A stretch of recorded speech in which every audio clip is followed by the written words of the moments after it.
primero debería compartir. Bien, ahí comenzó a grabar. Perfecto, yo voy a compartir.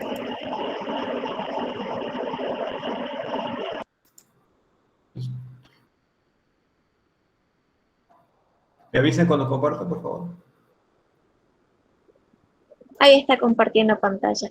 Perfecto, muchas gracias, Sofi. Ok. Ya se va a cargar el ahora.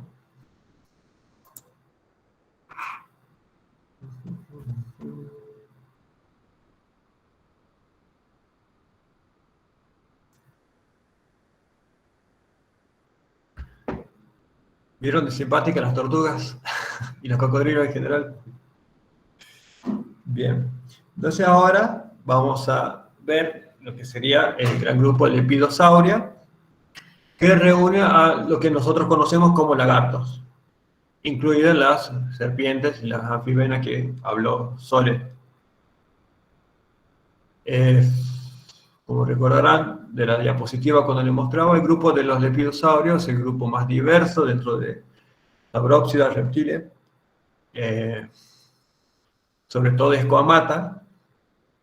Y bueno, después tenemos Rhizocéfalo, que está formado por una sola especie, que es el Phenodoputactor, las tuatalas. Bien, para hablar de Lepidosauria, creo que tenemos que decir, bueno, ¿qué es un lepidosaurio? ¿Qué características definen antes de ir a hablar de otras cosas?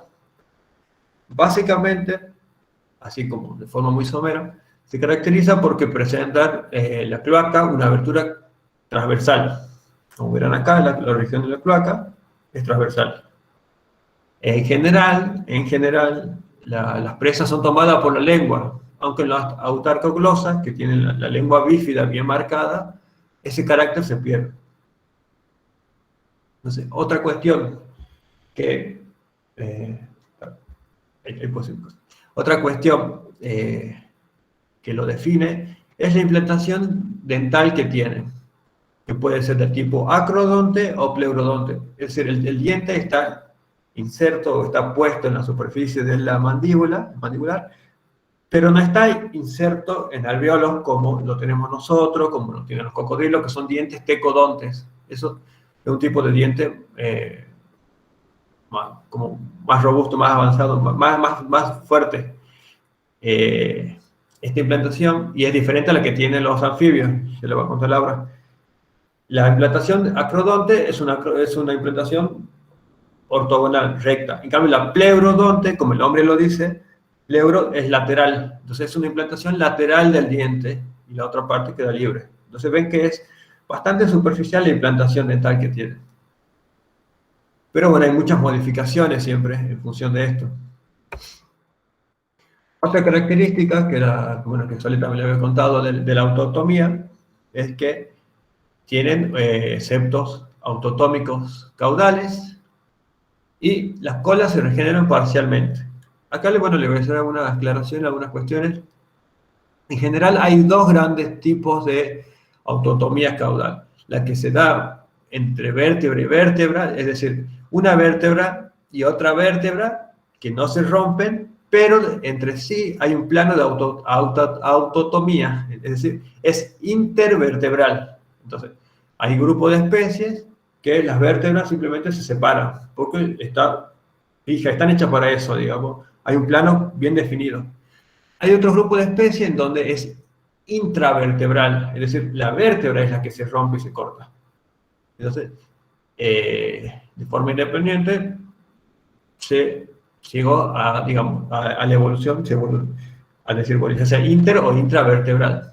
Otra cuestión, cuando la cola se regenera, normalmente se regenera con un capuchón de cicatrización, que muchas veces no constituye, si bien se dice siempre que el animal no le cuesta tanto, pero en realidad sí pierde masa muscular, pierde tejidos. El capuchón de cicatrización muchas veces no tiene masa muscular. Muchas especies por ahí utilizan su cola como dispositivo de reserva, que lo pierden, pero es preferible perder esas cosas a perder la vida. La cola de muchas especies tiene muchas funciones. También un animal que, que pierde la cola también tiene a nivel social, esto más que nada es comportamental, bueno, es un comentario para que lo sepan, a nivel social no es lo mismo la percepción que tienen los individuos de una población, digamos, de un individuo, de un animal que tenga su cola entera, que tenga su cola cortada o regenerada. Hay como un descrédito, así con muchas comillas, social, de aquellos individuos que tienen la cola cortada.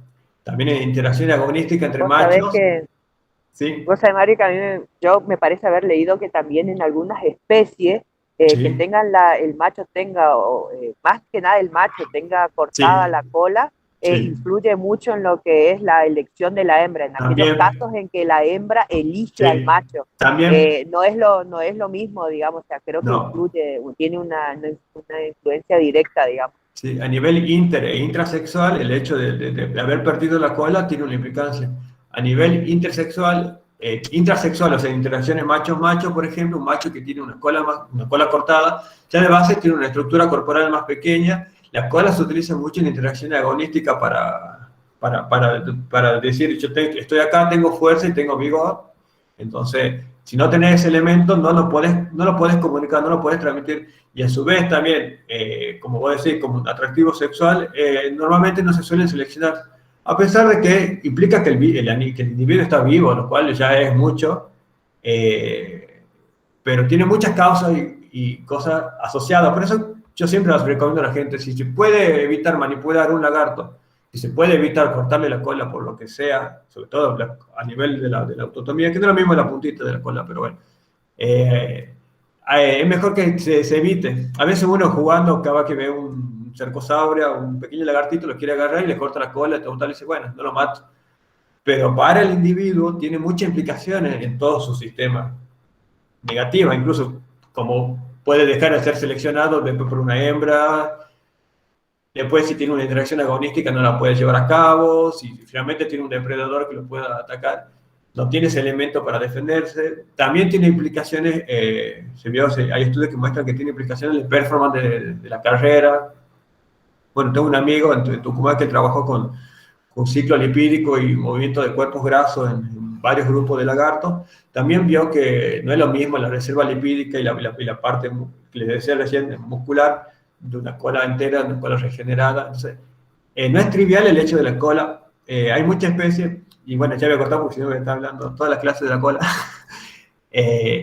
Hay muchos estudios que mostraron cómo hay un balance entre el hecho de tener autotomía, no tener autotomía, tener comportamiento de estar críptico, tener colores, porque todos juegan un papel importante en el balance de la supervivencia de depredadores. Y acá corto con el tema de la cola. Si no, como le digo, cada tema, cada cosa se puede hablar mucho. Bueno, otra característica que tienen es las vértebras, que son anficélicas o pueden ser procelas. ¿Qué significa esto? Celos es cavidad, anfi adelante, entonces que tenga una cavidad hacia la parte anterior o que la tengan en los dos sentidos. Y eso influye también en los movimientos que tiene el cuerpo, todo, en el desplazamiento. Normalmente la lengua suele tener una escotadura que es muy pronunciada en ciertos grupos, como las serpientes, los guaránidos, y en otros está ausente, como el grupo de los camaleones, los divámidos, pero es una característica marcada esa pequeña lengua bifurcada, que puede ser extrema o no.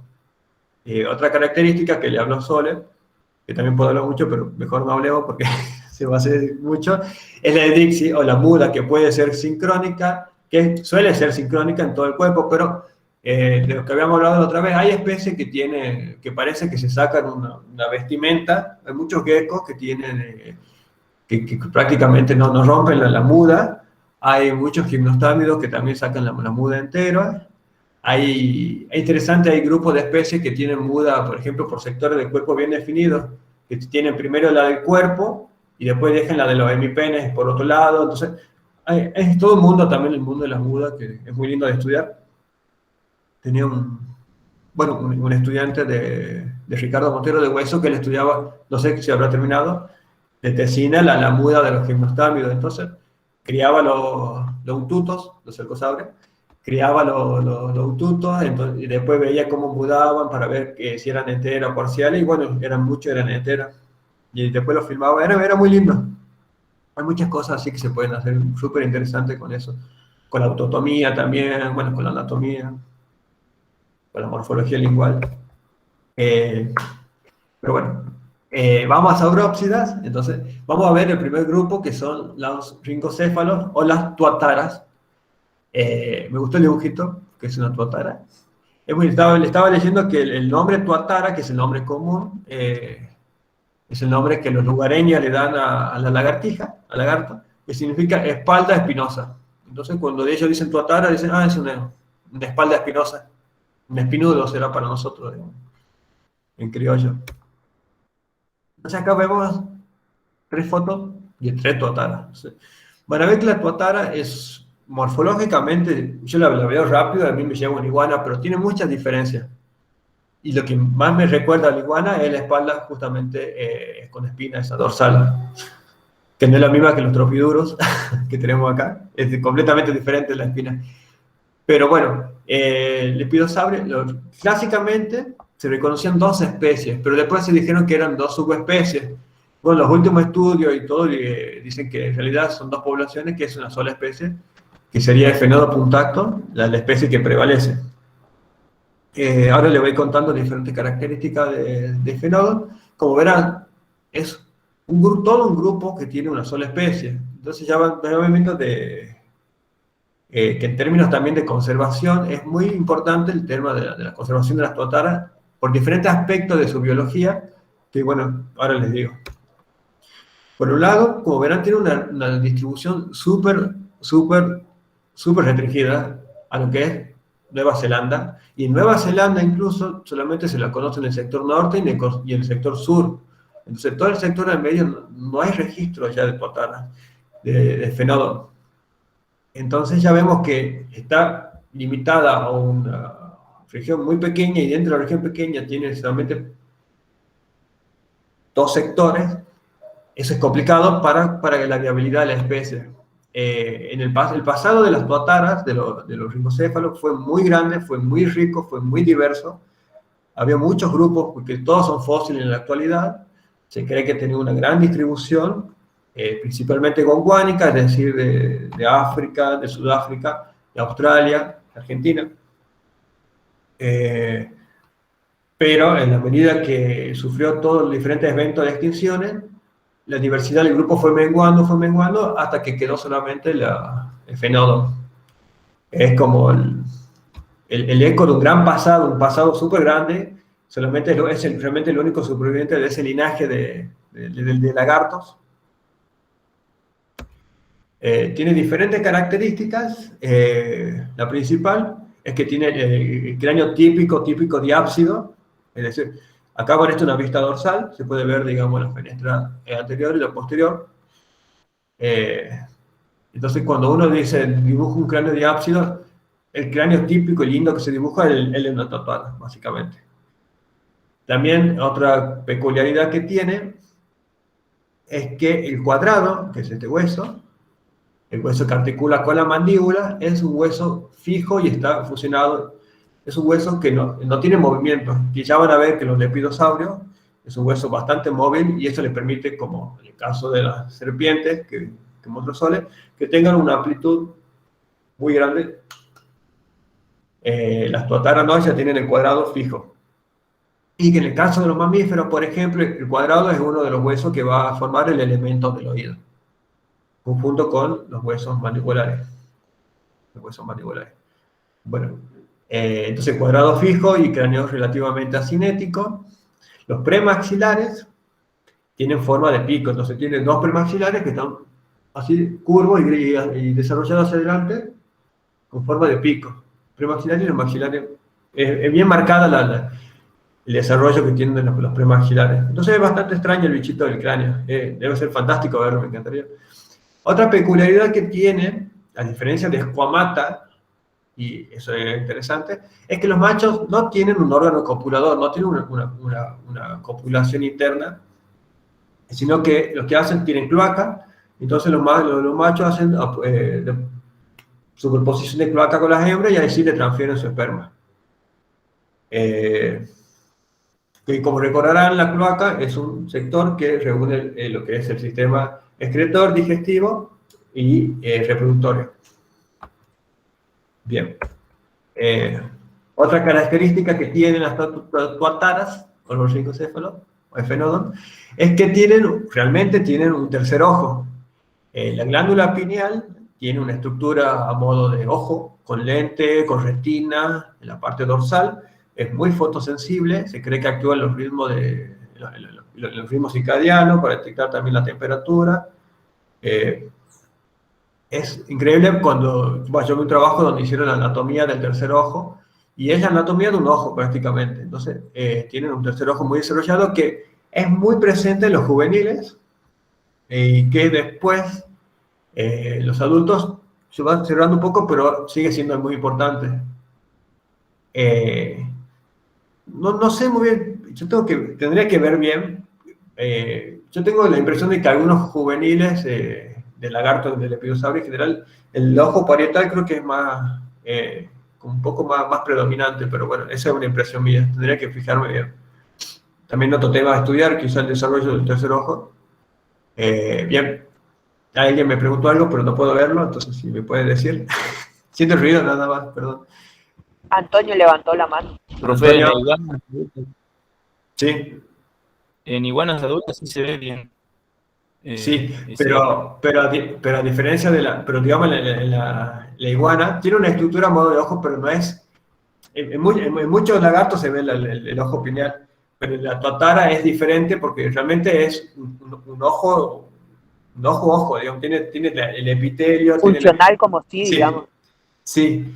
O sea, no es que puede ver con el ojo porque no ve como tal, pero la estructura que tiene, pero la estructura que tiene a nivel histológico, a nivel embriológico, es la de un ojo, que en los otros grupos no es tan así. Puede haber cristalino, pero no es un ojo. Entonces eso ya lo hace como bastante peculiar. Bueno, otra característica que tiene es que tiene gastralias, acá está la gastralia abajo, son estas cositas acá, y tiene proceso uncinado en las costillas. Entonces las costillas tienen un proceso así, como que se inserta en los músculos. Son animales que no tienen un oído externo visible, no se visualiza el tímpano, a diferencia de otros lagartos. Este es un sistema, también había leído de cómo escuchan las tuataras, porque parecería que tienen el oído un poco desarrollado, pero sí pueden escuchar. Es interesante también porque no es como los anfibios, que algunos pueden escuchar con la papila anfiborium que tienen, que reciben señales mecánicas, pero tiene un sistema que recibe vibraciones bastante interesante, pero bueno, no tiene un oído externo como tal. Son animales insectívoros y que se alimentan también de pequeños animales. Otra pregunta que no puedo leer. ¿Quién me dice? ¿Alguien me preguntó algo? Bueno, yo sigo y después me dicen. Son animales que suelen ser activos a temperaturas medianamente frías, fresca para la mayoría, para lo que es un lagarto promedio. Tiene su temperatura óptima a los 12 grados. Entonces ya ven que sale de noche, prefiere el frío, es muy peculiar.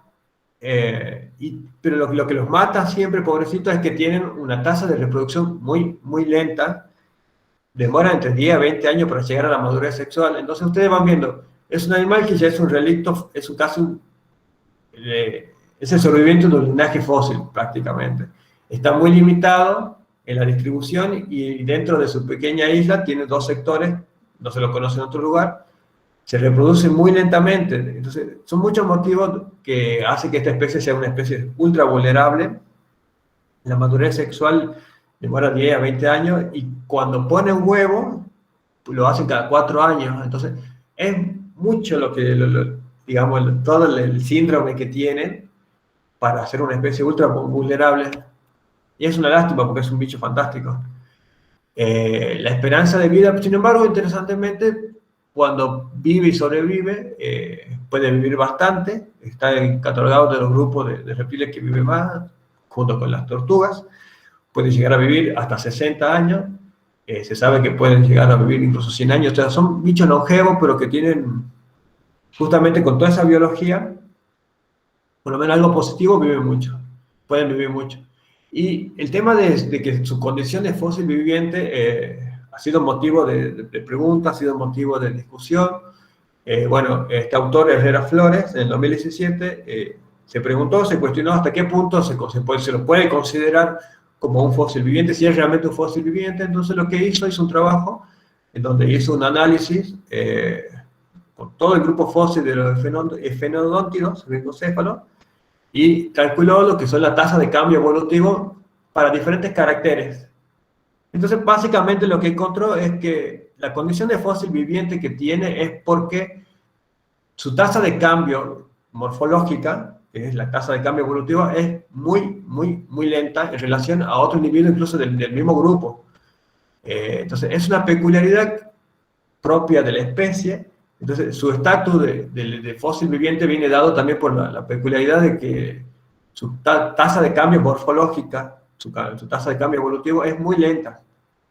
Entonces, eso hace que tenga o que retenga muchos caracteres poco derivados con respecto al ancestro. Entonces, que sea un animal actual, pero que tenga muchas características consideradas plesiomórficas, o sea, poco derivadas. También, bueno, lo comparaba con otros fósiles vivientes, como son los elacantos, qué es lo que sucede. Entonces, bueno, o sea, todo un tema, un debate interesante de cuando un grupo de especies tienen tasa de cambio lenta. Hay grupos de especies que tienen una tasa de cambio evolutivo tremenda, que en un periodo corto de tiempo tienen radiación adaptativa muy grande y cambian. Pero bueno, no es el caso de la tuatara. Entonces, sus condiciones, de ahí vendría también su condición de retener tantos caracteres y esa morfología tan poco derivada, tan plesiomórfica. Bien, entonces ahora vamos a pasar a lo que sería el último grupo de la clase, de la charla, que son los escuamata. Entonces, estamos acá, Lepidosauria, escuamata. Me gustó mucho este lagarto señoril. Lindo. Bien. Cuando hablamos de escuamata, tenemos que centrarnos en una serie de varias características. Hay muchos grupos de especies que la presentan, otros grupos que la pierden. Es todo un mundo, es un grupo muy grande. Hay variaciones, todo tipo, de lo que piensen, de lo que se le ocurra. Algunas de las características que tiene es que el arco inferior, el segundo arco, la segunda fenestra, la barra se pierde, entonces está abierto ventralmente. El cuadrado, que se acordarán que era el hueso que les decía que se une a la mandíbula, es móvil. Entonces esa condición se llama estreptotilia. Entonces eso le permite una amplitud de movimiento de la caja craneal y de la mandíbula mucho más amplia que una tuatara, con esfenodon. Otra peculiaridad que tienen, que de esto le podría hablar mucho porque durante mi tesis doctoral vi mucho y trabajé con estas cosas, es que tienen glándulas femorales y preanales. Para no aburrirlo, básicamente son glándulas, estructuras de secreción química de origen epidérmico que están relacionadas con diferentes tipos tienen secreciones de tipo esteroide, de tipo lipídicas, muchas interactúan en la señalización, en la comunicación, puede haber intraespecífica, intergenérica. Normalmente es muy presente en los machos, pero hay muchos grupos de hembras que los tienen. En los casos de que las hembras que los tienen, hay hipótesis que lo relacionan con lo que sería la evolución de la viviparidad, porque se cree que participarían en esos sistemas de reconocimiento madre-cría. Además se ve que está fuertemente relacionado con los cuidados parentales también. En el caso de los machos, las secreciones de las glándulas puede hacer que indican también la calidad del macho, cómo está. Se ve que las cargas de parásitos lo afectan. Básicamente se pueden ubicar en la región femoral, donde hay grupos que realmente tienen muchos poros femorales, se llaman, o en la región cloacal, como ven acá. ¿Qué más? Bueno, es un poro, pero dentro del poro, este es el poro, que es lo que vemos acá. Pero dentro del poro hay una glándula. Entonces, en este caso, la glándula sería una glándula femoral que se abre afuera, las secreciones de un poro femoral. Y acá hay unas glándulas, normalmente glándulas precloacales, que abren afuera por poros precloacales. o preanales, dependiendo, por ejemplo, la anfivena se llaman poro preanales oreja.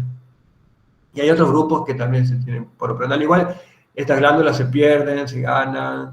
Hay grupos de especies que las tienen prácticamente, es interesante, lo leemos, la tienen por todo el cuerpo. Entonces, se habla de, clásicamente se dice que los lagartos no tienen glándulas, pero estas son glándulas muy parecidas a las que tenemos nosotros, porque son de origen epidérmico y secretan. Entonces, es muy interesante todo este mundo también. Y que sí le puedo hablar mucho, pero no lo voy a hacer. Seguimos con las características. Otra característica que tienen es que los hemipenes, bueno, a diferencia de los ringocéfalos, ¿se acuerdan que no tiene hemipene? Bueno, Esquamata tiene un par de hemipenes. En el caso de las serpientes son con muchísimas estructuras, como les contó Sole. Había un trabajo muy interesante en donde estudiaban, por ejemplo, si había una correlación entre la estructura que tienen los hemipenes y la capacidad que tienen los machos para sujetar a las hembras. Entonces decía, clásicamente se piensa que podría haber una relación negativa entre la capacidad que tienen los machos de sujetar a las hembras, o sea, de tener los miembros anteriores y posteriores desarrollados, básicamente, y la ornamentación de los hemipenes. Entonces, porque estos investigadores lo que vieron, o lo que se decían es que en la mayoría de las especies en donde hay reducción de miembros, donde el macho no puede sujetar mucho a la hembra, más allá de morderla, pero no más que eso, entonces los hemipenes deberían garantizar una correcta deposición de los espermas, a pesar de que no tienen otra estructura de sostenerla.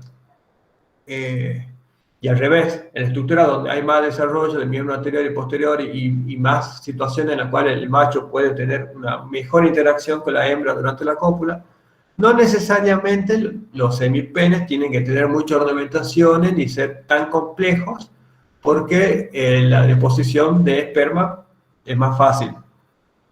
Ellos lo hicieron solamente con un grupo, con los gimnostámidos, y creo que sí le daba una relación negativa interesante. Pero bueno, todo se puede poner a prueba, se puede estudiar todas esas cosas.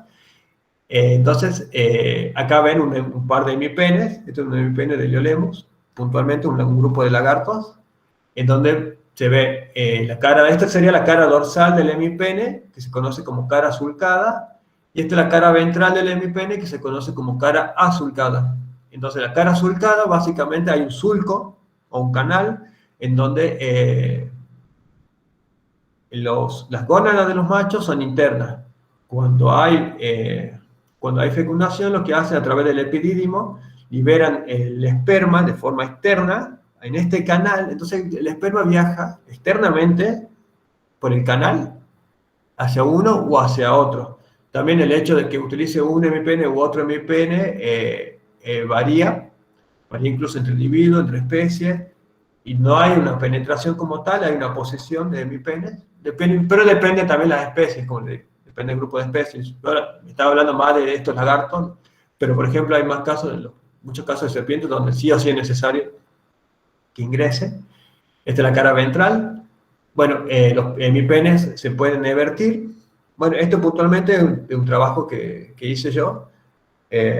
Lo puedo hacer más que nada por el dibujo, pero bueno, aprovecho para contarlo, de que los hemipenes se utilizan principalmente para reproducción, pero sin embargo, en este trabajo describimos una nueva conducta en Esquamata, en la cual los machos utilizan sus hemipenes en interacciones agonísticas contra otros machos. Entonces ellos pelean, de todo el despliegue de set de pelea que hacen, y cabeceo, movimiento de brazos, con la cola. Además, hay machos que vierten sus hemipenes, lo muestran y después, tengo video de eso, lo arrastran por la arena y hacen de posiciones, de quimodisposiciones. Esa conducta es la primera vez que se lo observaba bien y se lo describe en un contexto agonístico, en grupo de Esquamata. Se la observó en varios grupos de mamíferos y creo que en otros grupos también.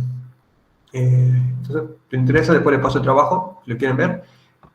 Después, otra característica que tienen es que las hembras, dependen también de la especie, también tienen lo que se conoce como hemiclítores, que son también órganos pares, como los hemipenes, mucho más pequeños.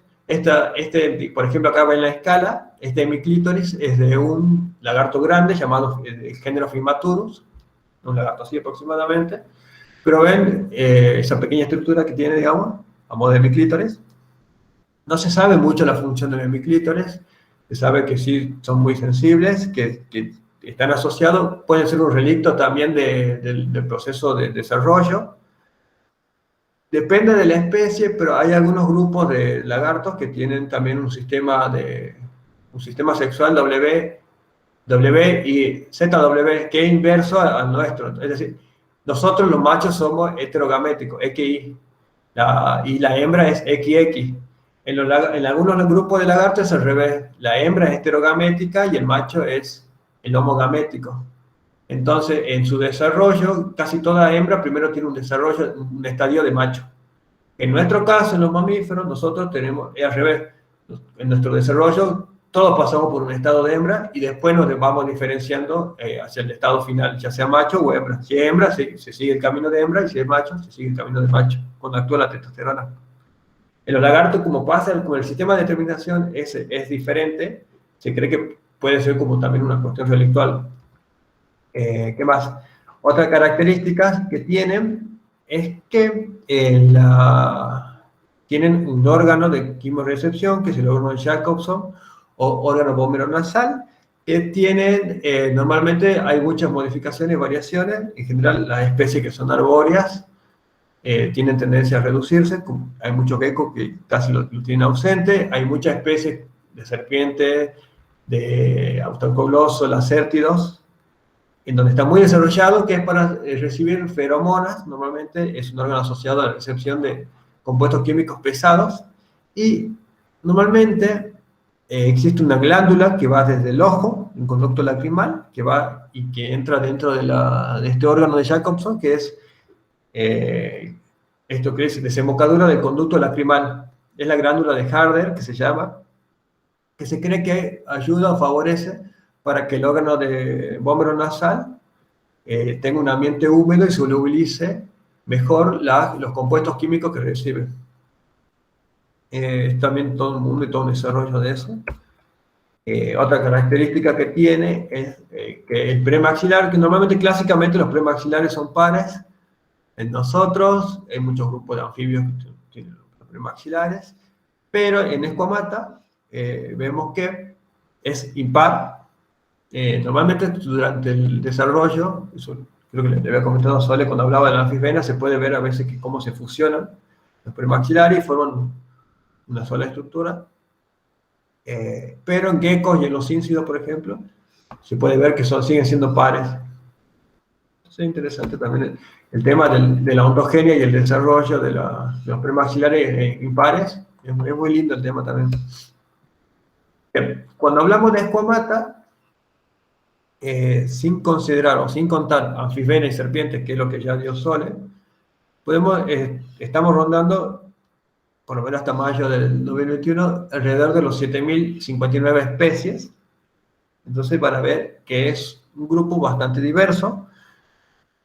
Es muy complicado entrar a detallar cada una de las cosas como tal. Entonces yo me fui moviendo a nivel de superfamilias, pero siempre hay suborden y grupos inclusivos cada vez más y más grandes. Entonces traté de ver o encontrar un balance con eso.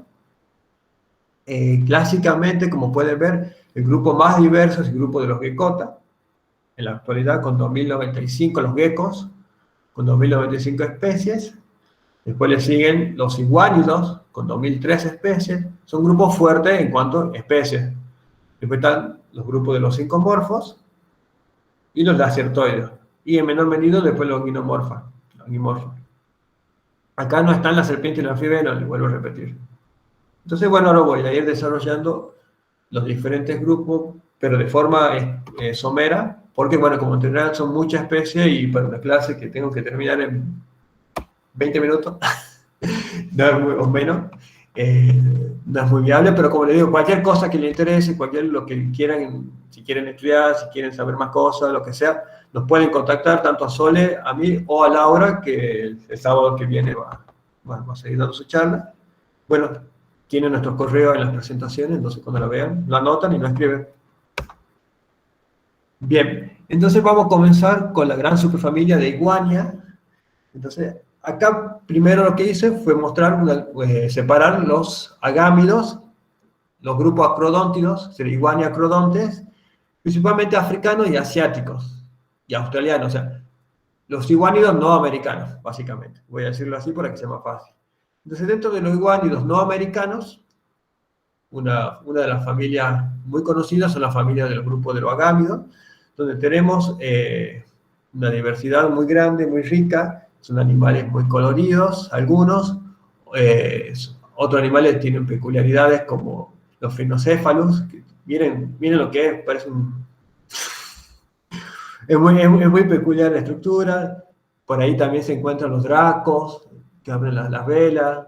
Los dracos, perdón, los que vuelan de Sumatra.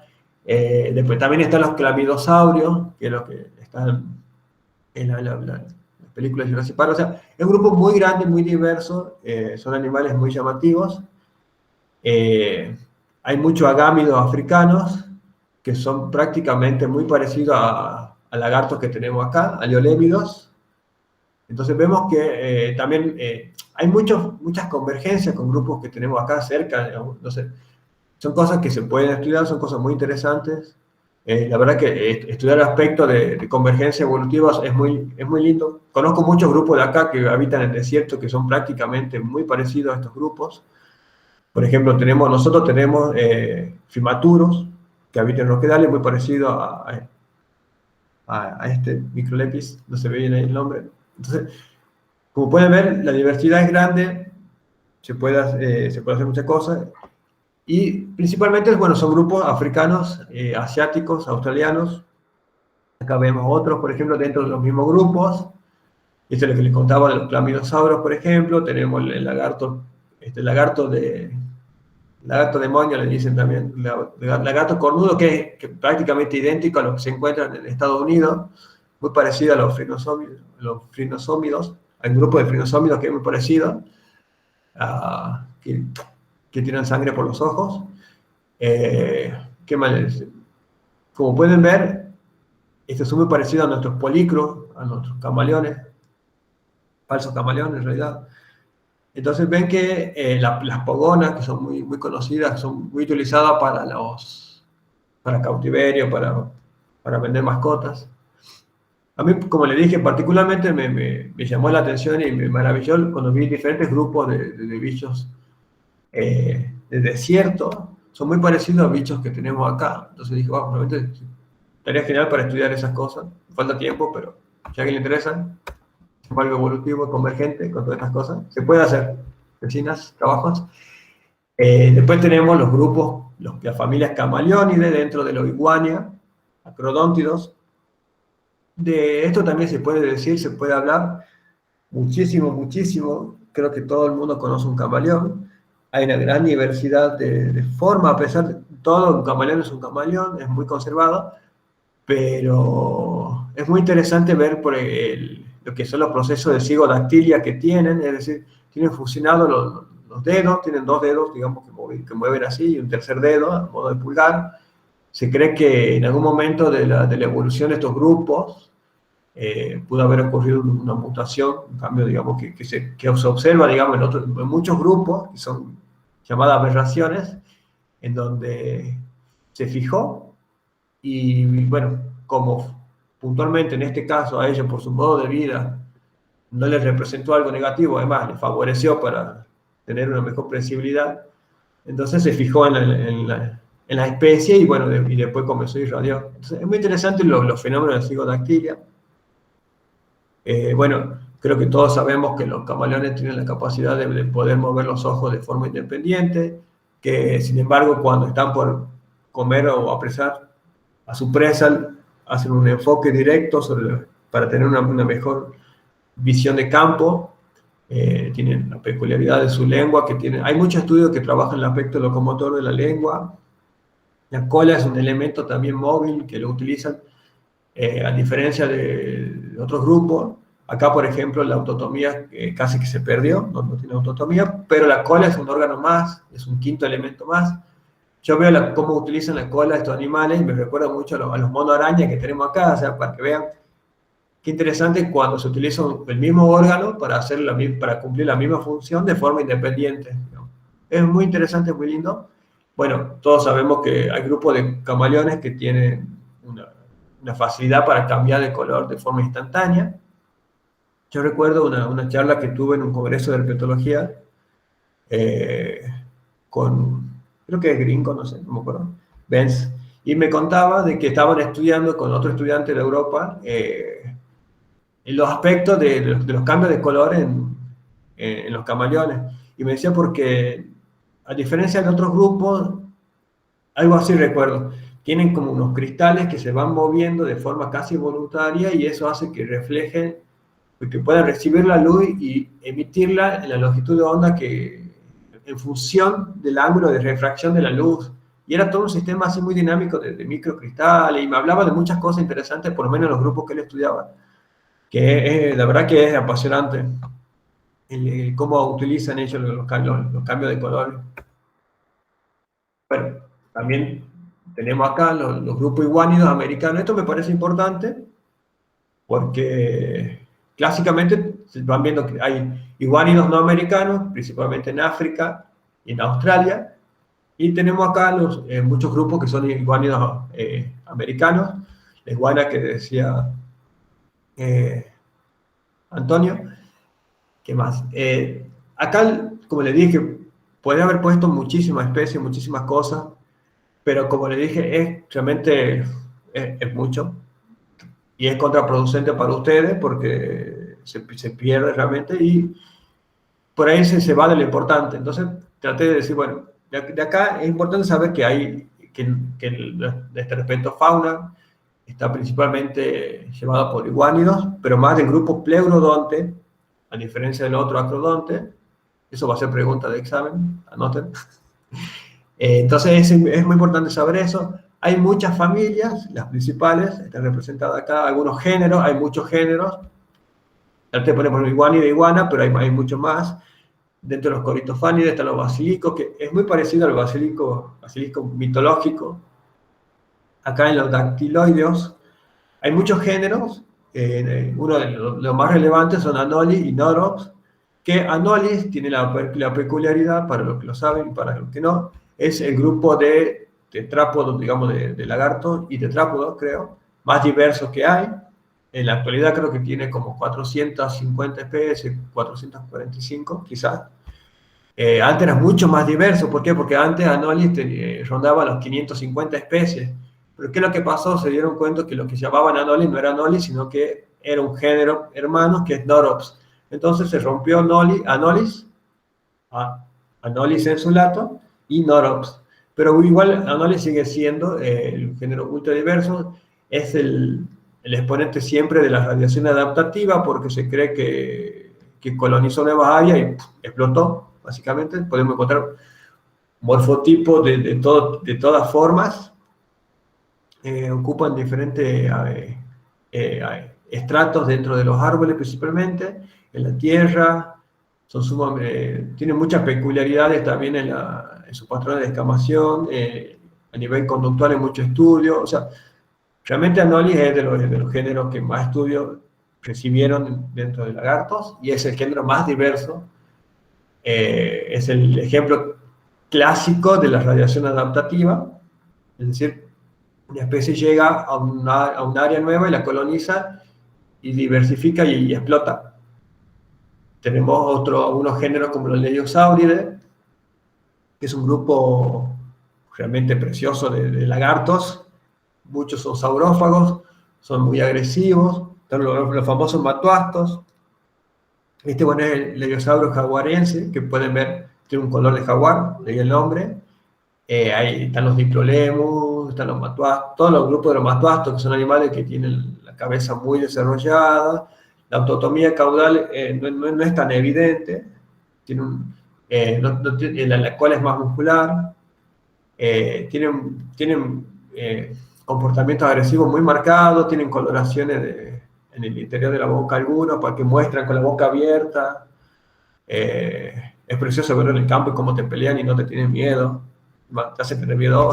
Son un grupo muy lindo, también no es tan diverso, De este grupo no voy a hablar mucho porque también podría hablarle mucho de este grupo, que Soledad se debe estar riendo seguramente ahora. A eso les reite. Lo leemos. Bueno, Liolémides es es la segunda familia más diversa del mundo después de Anolis. Y de tetrápodos, cuando hablamos de lagartos, y generalmente, en particular lo que es el género Liolemos, que en la actualidad tiene 285 especies descritas, de todo el grupo de donde yo más trabajo. Tiene 3 géneros.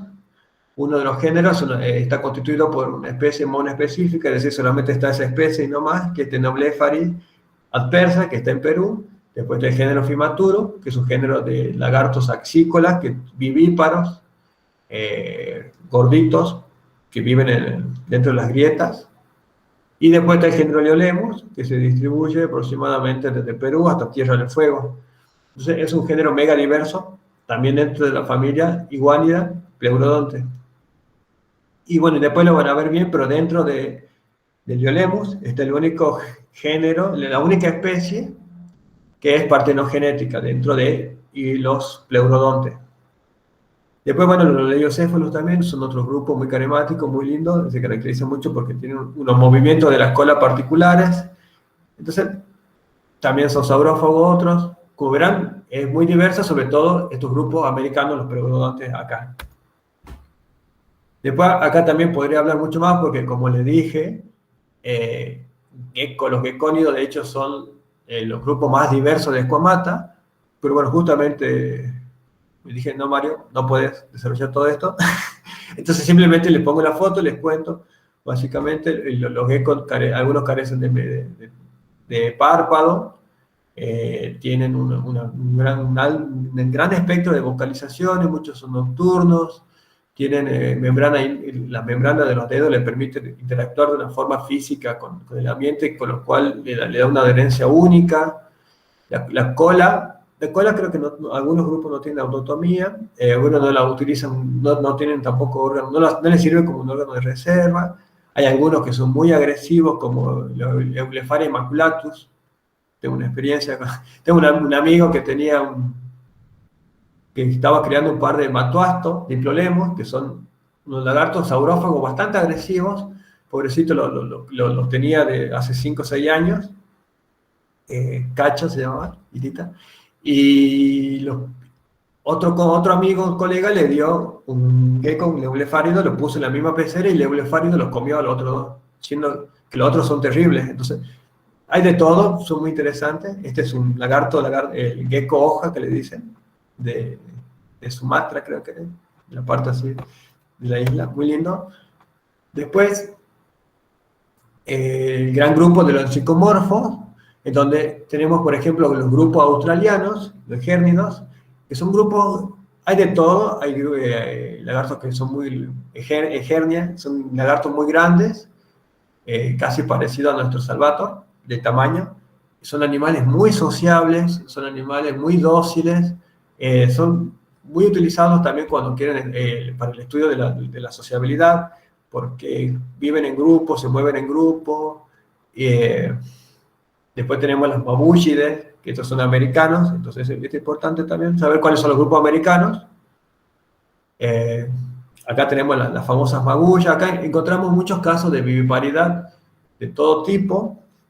Hay casos de placentación muy marcada, entonces hay muchas magullas vivíparas que tienen la placenta prácticamente parecida, no sé, salvo el origen, pero es muy parecida a la que se puede encontrar en deuterios. O sea, es increíble la placentación que tiene, parece la de un mamífero incluso.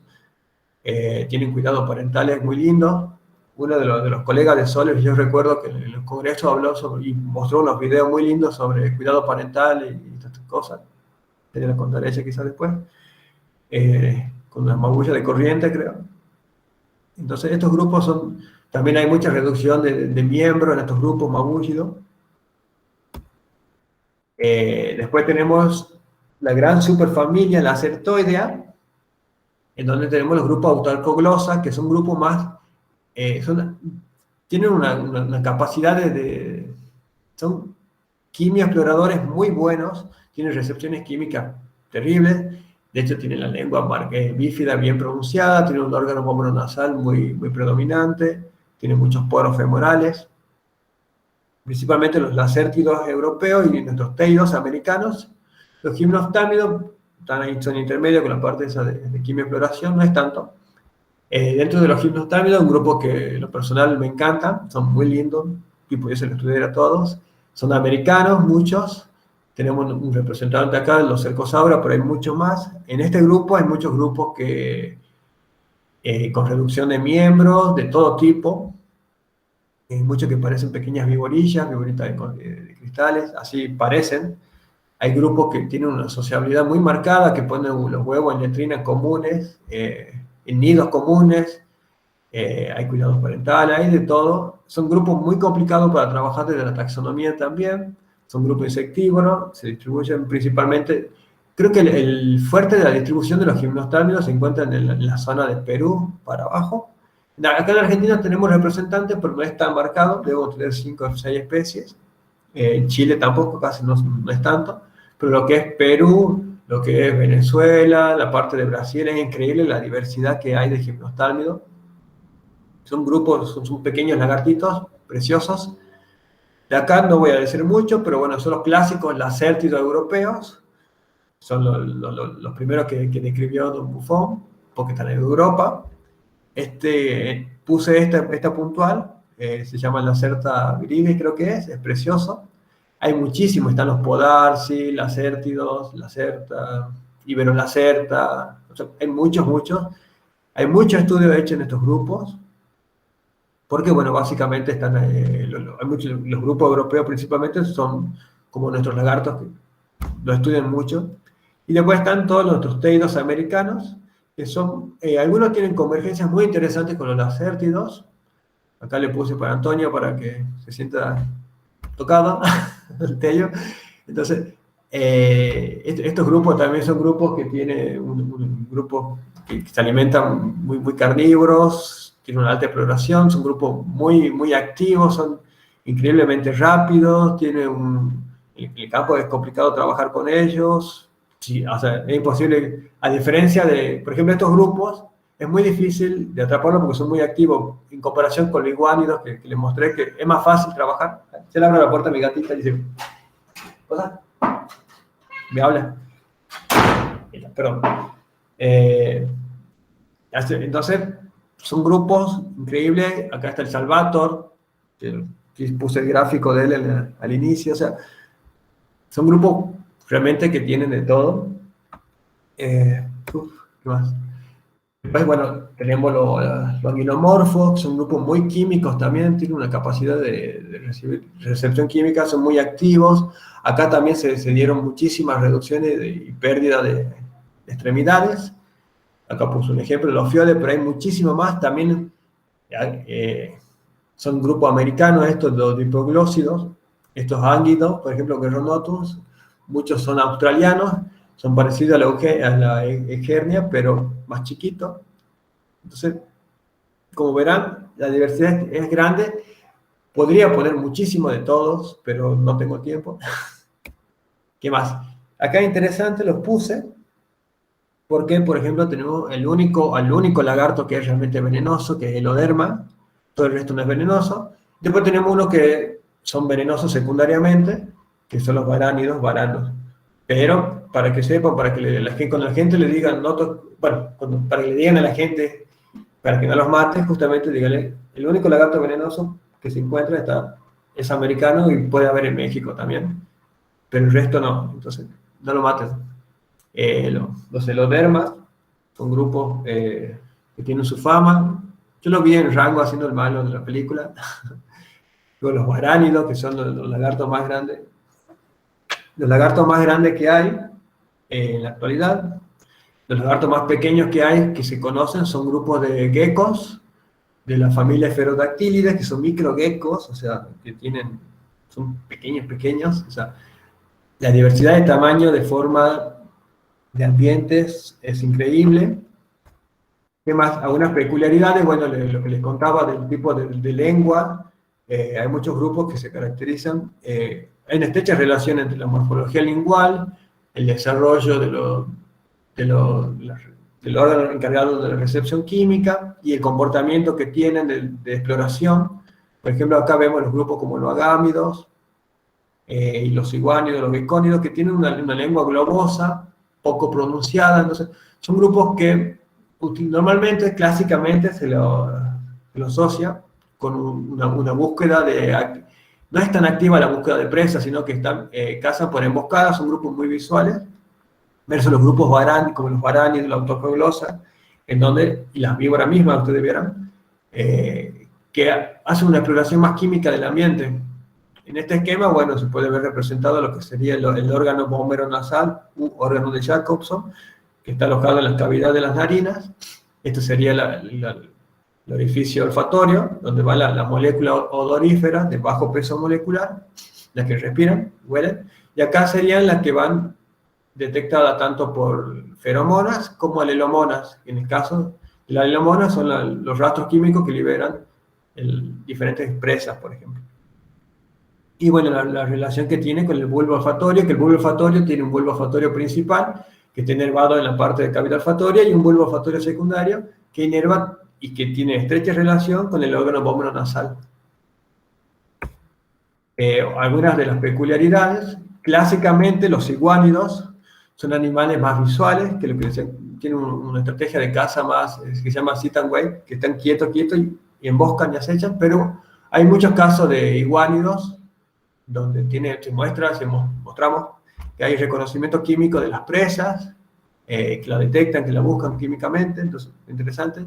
Los geckos clásicamente se saben y son muy vocalizadores, sino también tienen un sentido de la olfacción y de recepción químico bastante bueno, a pesar de que no tienen un órgano vómero nasal desarrollado. Pero bueno, además, dada la biología que tienen los geckos, que son animales nocturnos, creo que el hecho de tener esta capacidad olfatoria y vocalizar le permite relacionarse de mejor forma con su entorno. Los grupos autoarcoglosa, los grupos que tienen, digamos, la lengua bien marcada, básicamente son considerados y son altos quimioexploradores. Son muy buenos, son excelentes para esas cosas. Otra peculiaridad es que la reducción o la pérdida de miembros se dio de forma independiente en varios grupos, como los pigopodios, los insodibámidos, bueno, los fibénides.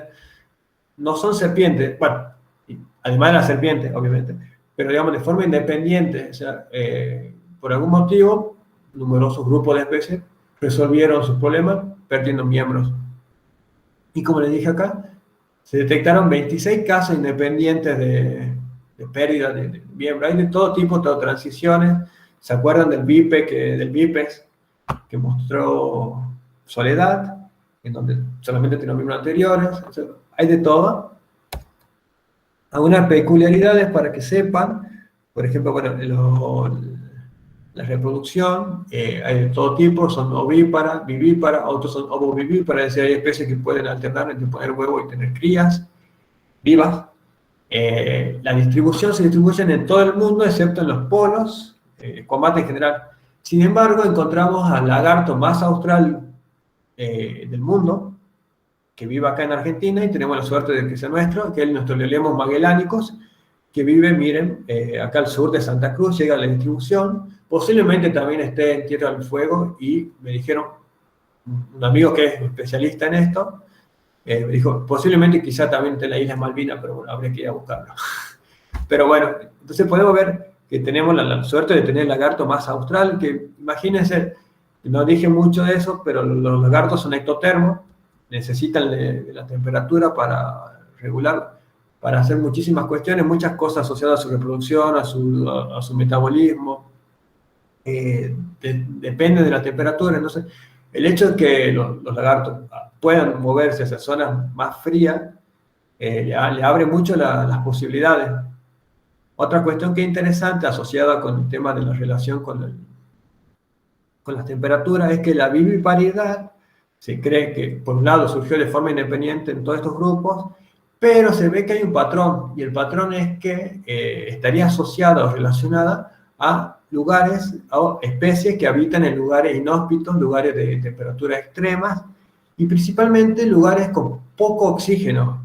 O se vio que la carga de oxígeno es un factor selectivo muy fuerte que favorece la viviparidad. Entonces, existen trabajos recientes que están sugiriendo de considerar más las condiciones de desarrollo para estudiar el efecto de un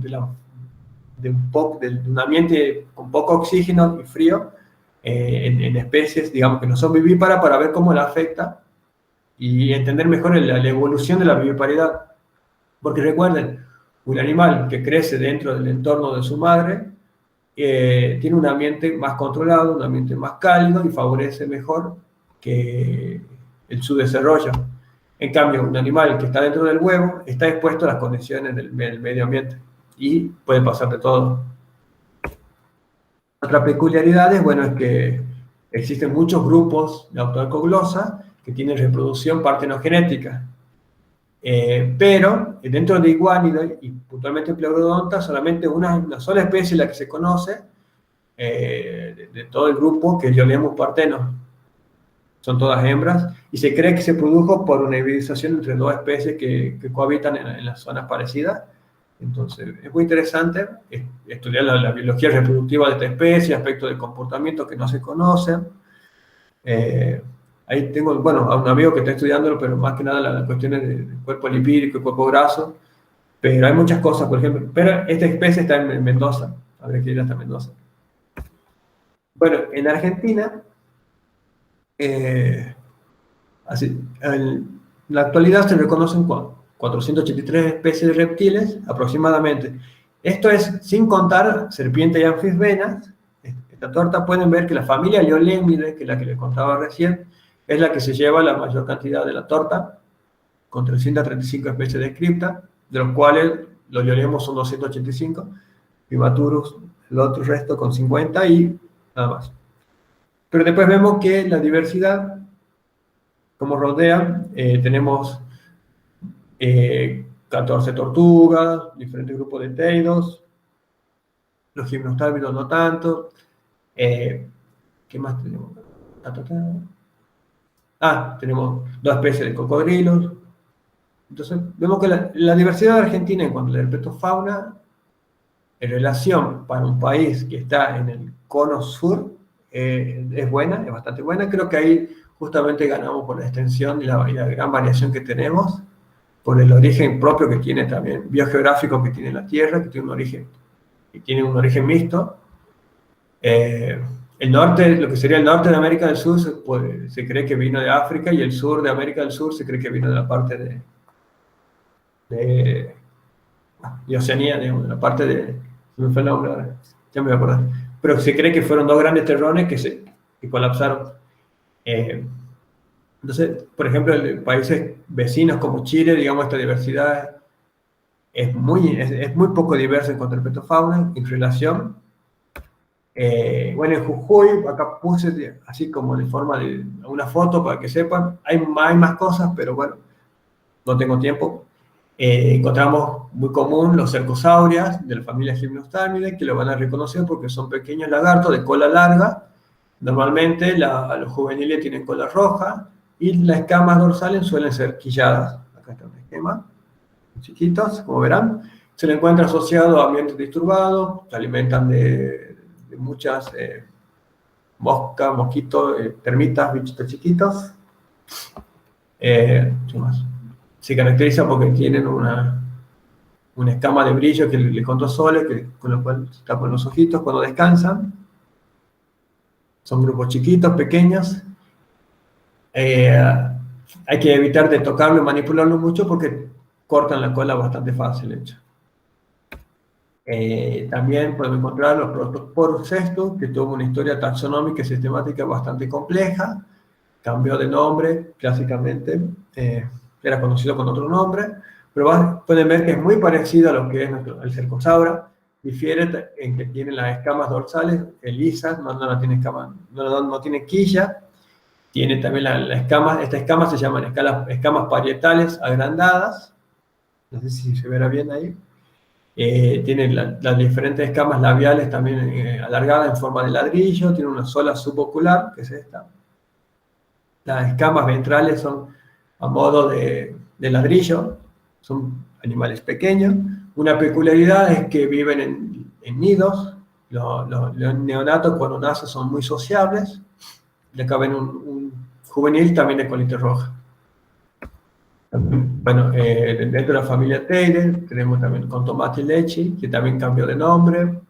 Es muy interesante ver la carita de enojado que tiene, porque tiene granulación en las escamas supraoculares y posteriores que le dan ese aspecto de enojado.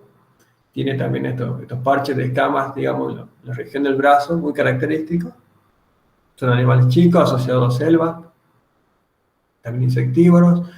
De estas especies se desconocen muchos aspectos de su biología, se sabe muy poco de estas cosas. Por eso no le puedo contar más, porque realmente es muy grande el desconocimiento que hay. Bueno, también se puede encontrar, ya lo conocen, al Salvator rufen, Tupinambis rufen, Paraguay y la iguana colorada, cambio de género. Uno siempre le dice Tupinambis igual, porque ya le queda así. La iguana roja. Una peculiaridad que tiene es que hay una heterodoncia marcada y cambio de las piezas dentales entre los juveniles y los adultos. En los juveniles tiene una homodoncia marcada, es decir, todos los dientes son iguales, pero en la medida que van creciendo y la dieta va cambiando, sufren un proceso de heterodoncia en el cual los dientes anteriores son curvos y puntiagudos y los dientes posteriores son molariformes. Entonces, eso le favorece también una dieta más omnívora, a diferencia de los juveniles que tienen una dieta más insectívora, más carnívora. Son animales que lamentablemente siempre han sido muy explotados por el tema de su cuero, al ser animales grandes. El cuero es muy vendido, es muy codiciado. Y se lo vende, se lo exporta mucho a lo que son los criaderos en América del Norte, las botas que tienen los gringos, los tejanos, están hechas con cuero de tupinambis. Igual hay toda una política para tener criaderos y justamente para que no impacten las poblaciones. En Tucumán hay un criadero muy grande de Mario Maney, en donde ellos lo que hacen es estudian diferentes aspectos, pero de todo, de la biología reproductiva y la biología de los tupinambis, para ver si a futuro se puede comercializar su carne y sus huevos son viables para hacer diferentes productos alimenticios, pero además estudian muchos aspectos de su biología. Es un grupo muy importante que hace muchas cosas con esos grupos, con los salvator. También tenemos los tenocercos, que son animales preciosos. Acá en Jujuy hay dos especies, puse solamente una, caducus, que se caracteriza porque tiene en la parte anterior, en los hombros, negra, una hombrera, y también tiene en las escamas suboculares, tiene una franja de escamas negras. Normalmente suelen tener una hilera de escamas dorsales espinosas bien marcadas, la cola es muy pronunciada. En este grupo encontramos grupos que tienen el ojo parietal presente, grupos que tienen el ojo parietal ausente. Es un trabajo que bueno, cuando tenga tiempo lo voy a terminar, estoy tratando de hacerlo, se puede hacer desde China. La evolución de los ojos parietales en este grupo es muy interesante, muy lindo para hacer.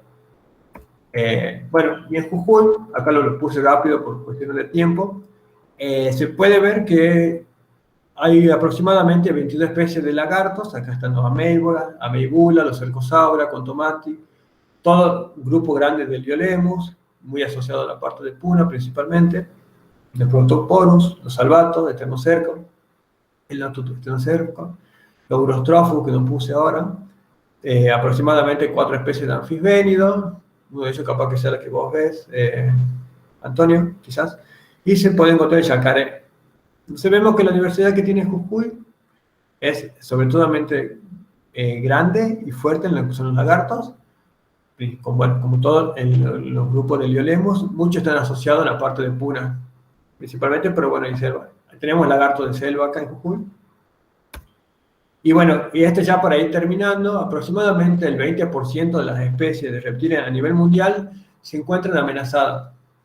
Esto se debe a una acción sinérgica de múltiples factores, que creo que uno ya lo tiene en cuenta, los conoce, a veces sí, a veces no, que como son la fragmentación, degradación del hábitat, acá puse mal, especies exóticas, caza indiscriminada, alteración de la temperatura, En algunos grupos se cree que el calentamiento global lo favorecería, incrementando el tamaño, en otros grupos sería negativo. Entonces es sinérgico y realmente hay muchos grupos que se creen que pueden llegar a desaparecer en un par de años, la verdad.